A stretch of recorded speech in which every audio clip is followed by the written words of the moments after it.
Momshi Tony and Tila Arden. welcome to our Hug. Hi mga momshies! Another day, another vlog-vloga na naman. Gusto mo yarn?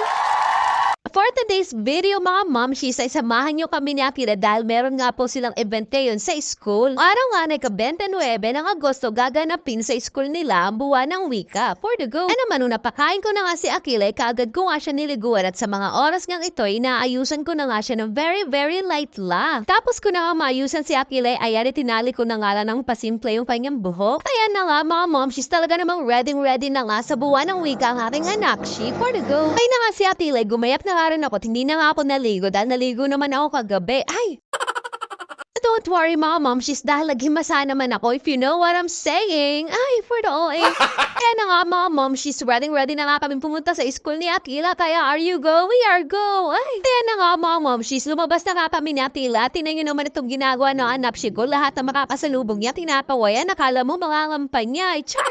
Kung nga kami sumakay ng tricycle, dumaan nga muna kami dito sa Marisa Sweets and Delicacies para bumili nga ng pastillas dahil kailangan nga nila ito para i-present sa presentation nila. Nung nakabili na nga ako ng pastillas para i-present ni Atila sa kanilang buwan ng wika, sumakay na nga kami kaagad ng tricycle. Uwi naman nung madaling araw si Daddy Mong kaso hindi ko na nga siya ginising dahil nga pagod kaya nag-commit na nga lang kami. Kaya na nga mga momshies, andito na nga kami sa loob ng classroom nila Atila at sama-sama nga po pala ngayon magse-celebrate ng buwan ng wika ang kinder at nursery. Simulan na nga muna ni Teacher Rika ang panalangin bago nga magsimula ang program. Natapos na nga ang panalangin ay merong kaunting pa-quiz si Teacher Rika tungkol sa mga malalalim na salita na Tagalog. Tuwa ako ng mga oras na yan dahil para nare-recall ko nga yung mga malalalim na Tagalog. Kaya na nga nagsimula na nga ang program mga momshies at una nga muna magpre-present ay ang mga kinder. Ayan na nga nagagandahan po ang mga kinder sa kanilang mga suot na mga Pilipiniana at barong at isa-isa na nga rin sila nagpakita ng kanilang mga talento. Tuwang pagmasdan ang kanilang mga costume, diba mga momshies? Basta nga ang kinder kaya naman nursery na nga ang sumunod at pinangunahan na nga ito ni Akila. Isa-isa na nga rin sinalurumampa para may pakita ang kanilang mga nagagandang kasuotan at para may pakita rin ang kanilang mga talento at kung ano yung mga pagkain na dala nila. Ito na nga mga momshies, ipapakita po sa inyo yung naging presentation ni Akila kanina. Kapag nagmo-model nga, tuwan-tuwa nga kami dahil para nga po siga maglakad itong Atila ko. Ito na mga momshies and popshies ang naging presentation ni Akila. Go anak! Ipakita mo kung sino pa. Ay, OA. Mabuhay!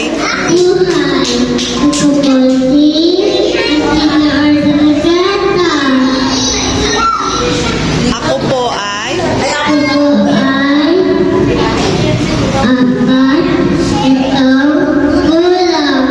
nakatira. Nakatira po. Barangay.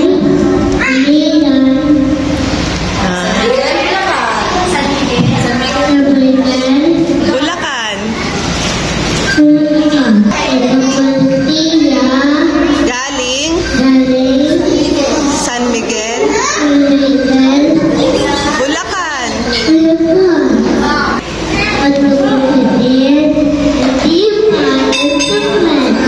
Wow! Yay!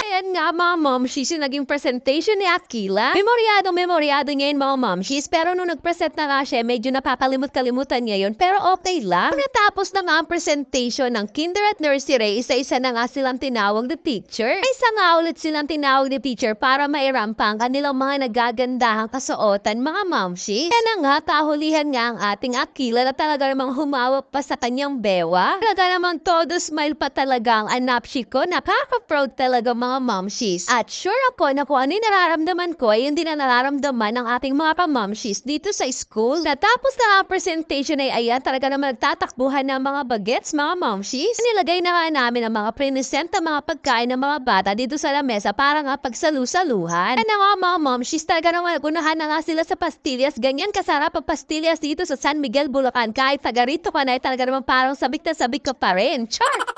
naman, ang nilapang ko naman mga momshies dyan ay tumanturon. At ayan nga si Akila talaga namang enjoy na enjoy. Hinihintay nga namin na sunduin kami ni Daddy Bong. Ay ayan, nag-vlog takeover nga muna itong si Akila. Sinama niya si Ate Sydney niya. Kaplasing niya po si Ate Sydney last year. Ngayon ay kinder na nga po si Ate Sydney at hindi rin nagtagal ay dumating na nga rin si Daddy Bong. Yun lang ang aming ganap ni Akila for today's video mga momshies. Please follow, share, up our vlogs for more upcoming videos. So paano mga momshies, see you on our next vlog. Maraming salamat sa panonood. Bye-bye!